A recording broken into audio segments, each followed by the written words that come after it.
Yes hello everyone, welcome to my channel. So work energy class 9th, ये first lecture है इसका।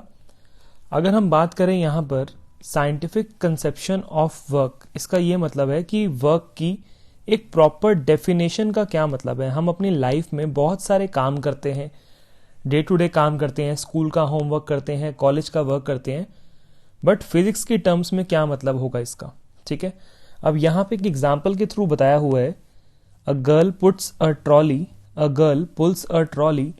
and the trolley moves through a distance। एक girl ने क्या किया, trolley को मूव किया और ट्रॉली थोड़ा सा आगे चली गई। इट मीन्स यहाँ पर कोई भी लेट से एक ट्रॉली है, उसको मूव किया गया और ट्रॉली ने थोड़ा सा डिस्प्लेसमेंट शो किया। यहाँ से यहाँ तक डिस्प्लेसमेंट है और यहाँ पे है फोर्स। तो इसका ये मतलब हुआ यहाँ पे, the girl has exerted a force on the trolley and it is displaced, therefore work is done। तो इसको हम फिजिक्स में कहते हैं work is done. It means यहाँ पर दो कंडीशंस हैं। सो फर्स्ट कंडीशन यहाँ पे है, there should be a force acting on the object. कोई ना कोई एक फोर्स होनी चाहिए जो ऑब्जेक्ट के ऊपर एक्ट करे। और दूसरा, the object should move through a distance, यानी एक डिस्प्लेसमेंट होनी चाहिए। So these are the two conditions. और देखते हैं एनसीईआरटी में क्या लिखा हुआ है इसके रिगार्डिंग।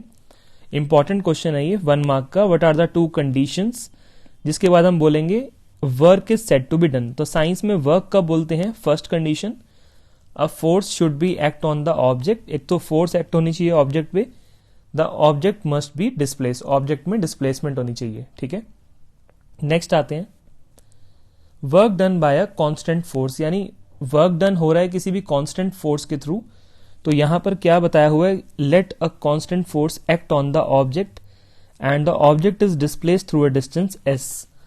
सो हम बोलेंगे W है वर्क डन। ठीक है, सो यहां पे अगर मुझे एक फॉर्मूला क्रिएट करना है, तो वर्क डन का फॉर्मूला क्रिएट करने से पहले ये हमारे पास एक ऑब्जेक्ट है, इसके ऊपर एक फोर्स लग रही है F, और जब इसके ऊपर फोर्स अप्लाई करेंगे तो ऑब्जेक्ट इतना मूव कर गया और अभी ऑब्जेक्ट यहां पर आ गया और यहां से यहां तक डिस्प्लेसमेंट हुई है। सो वर्क का फॉर्मूला क्या होगा, work is equal to force into displacement. Work का जो फॉर्मूला हो जाएगा यहां पे वो हो जाएगा F इंटू में S। ठीक है, आई होप सबको ये क्लियर होगा। नेक्स्ट आते हैं, अब यहां पर हमें एक बात का ध्यान रखना है कि अगर हमने फोर्स इस डायरेक्शन में लगाई और ऑब्जेक्ट भी इस डायरेक्शन में जा रहा है, डिस्प्लेसमेंट भी इस डायरेक्शन में है, तो ऐसे वर्क डन को हम बोलते हैं पॉजिटिव वर्क डन। लेकिन लेट से हमने फोर्स इस डायरेक्शन में अप्लाई हो रही है और ऑब्जेक्ट इस डायरेक्शन में जा रहा है, this is force and this is displacement, तो ऐसे वर्क को बोलते हैं नेगेटिव वर्क डन। और अगर वर्क का जो फॉर्मूला होता है F इंटू में S, अगर डिस्प्लेसमेंट 0 हो जाएगी तो वर्क डन भी क्या हो जाएगा, 0। तो 3 टाइप्स ऑफ वर्क डन होता है ये, पॉजिटिव वर्क, नेगेटिव वर्क और 0 वर्क डन। ठीक है, एक क्वेश्चन के थ्रू समझते हैं। एक फोर्स लग रही है 5 न्यूटन की और ऑब्जेक्ट कहां मूव कर रहा है, ऑब्जेक्ट क्वेश्चन में दिया हुआ है, it is displaced through 2 metre in the direction of the force, यानी उसी डायरेक्शन में मूव कर रहा है। तो यहां पर हमारे पास फॉर्मूला क्या बनेगा, work is equal to force into displacement. Positive work done है तो फॉर्मूला भी पॉजिटिव रहेगा। फोर्स कितनी है 5, डिस्प्लेसमेंट है 2 मीटर, आंसर कितना आ गया 10। अब 10 का मतलब क्या है, यहाँ पे यूनिट भी लिखना पड़ेगा, तो यूनिट यहां पर हो जाएगा 10 जूल। तो पूरा लिख देते हैं, यूनिट हो जाएगा जूल्स, तो answer is 10 joule. So this is the amount of work done. I hope ये क्वेश्चन बहुत ही सिंपल था, आपको क्लियर हो गया। नेक्स्ट पे आते हैं। नाउ नेक्स्ट एक क्वेश्चन दिया हुआ है और ये एनसीईआरटी का एग्जांपल है and this is very important. यहां पर कह रहा है, a porter lifts a luggage of 15 kg from the ground.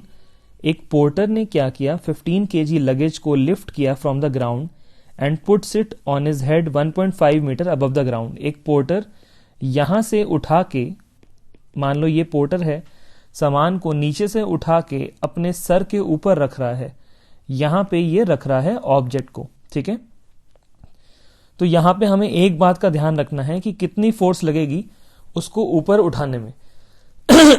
तो हमें इस बात का ध्यान रखना है, जो भी हमारे पास फोर्स लगती है ग्रेविटी के अगेंस्ट में हम उसे लिफ्ट कर रहे हैं, तो force will be equal to weight of the object. तो फोर्स किसके इक्वल हो जाएगा, वेट के, और वो कितना होता है mg।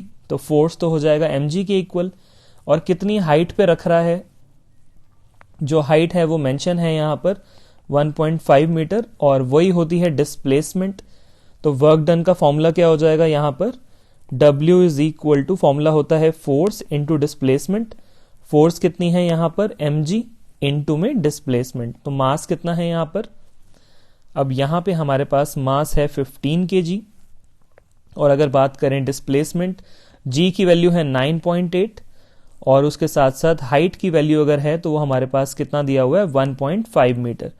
अब हमने क्या करना है, इन सबको मल्टीप्लाई कर देना है। तो हमारे पास हो जाएगा 15 का स्क्वायर होता है 225, सो 2.25 इंटू में 9.8, और हम इसको सॉल्व कर देंगे तो हमारा जो भी आंसर आएगा ये जूल्स में हमारा आंसर आ जाएगा।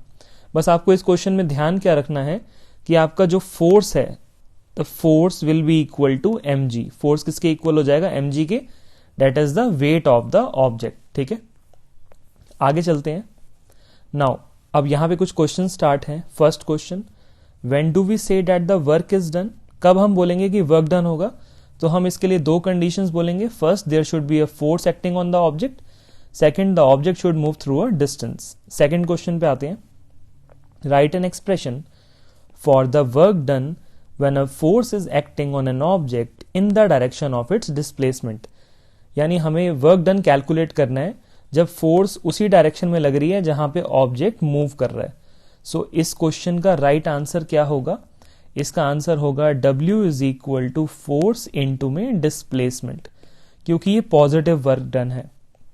Now third question is very important, define 1 joule of work. 1 joule of work क्या होगा, देखो वर्क का फॉर्मूला होता है W is equal to force into में डिस्प्लेसमेंट।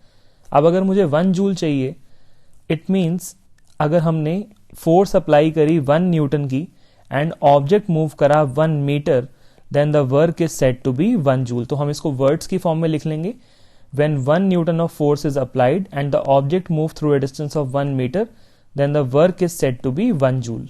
ठीक है, और उसी के साथ हम आते हैं क्वेश्चन नंबर 4 पे, और क्वेश्चन नंबर 4 को अब सॉल्व करते हैं। उसके लिए थोड़ा सा मैं इरेज कर देता हूं। ओके, क्वेश्चन नंबर 4 पे आते हैं। यहां पर क्वेश्चन नंबर 4 कहता है, a pair of bullocks exert a force of 140 newton on a plough, the field being plough is 15 metre.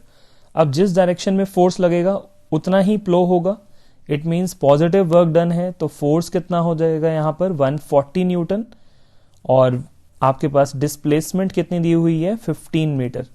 तो यहां पर हम फॉर्मूला अप्लाई करेंगे, W is equal to force into displacement, और 140 इंटू में 15। अब इसको सॉल्व कर लेते हैं रफ में, 14 इंटू 15,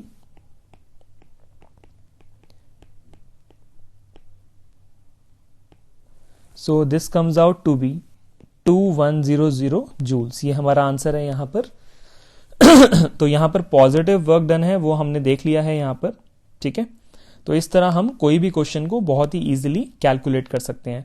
सो ये जो आपका टॉपिक था पूरा था वर्क के ऊपर, कि वर्क का फॉर्मूला क्या होता है और टाइप्स ऑफ वर्क क्या होता है। 3 टाइप्स का होता है, पॉजिटिव, नेगेटिव और जीरो वर्क डन। ठीक है, अब इसके बाद आगे करेंगे हम नेक्स्ट वीडियो में। Thank you, and please channel को सब्सक्राइब कर देना, वीडियो को लाइक कर देना।